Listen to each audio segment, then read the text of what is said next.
Today I want to talk about something that I think is connected. I say that a lot, but things are, when you really look at things are really connected, even though at first sight they may not seem like it.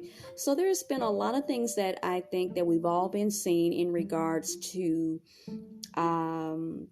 spiritual warfare and different things going on around us and in our homes, in our workplaces, in our neighborhoods, and in our churches. And I have done some podcast episodes talking about that.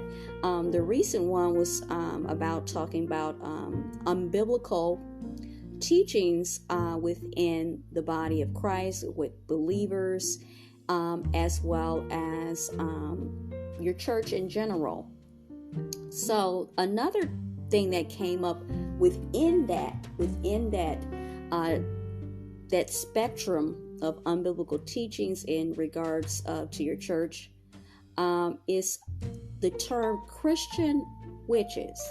Okay, by watching and observing different things, at first I kind of laughed a little bit when I heard the term, but then it kind of intrigued me, and I'm getting a feeling that it is actually a quite real thing.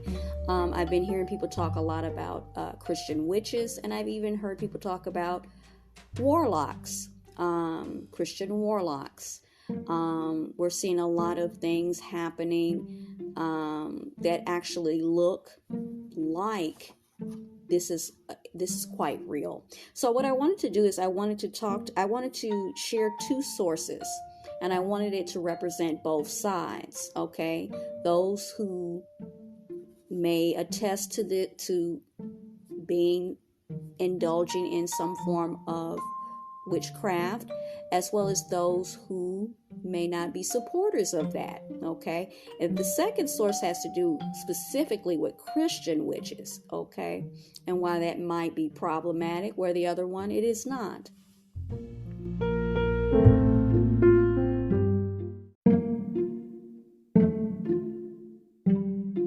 So the first source that I have is from a young lady named Lori Shannon. And she wrote a piece entitled "From Christianity to Witchcraft, A Spiritual Journey."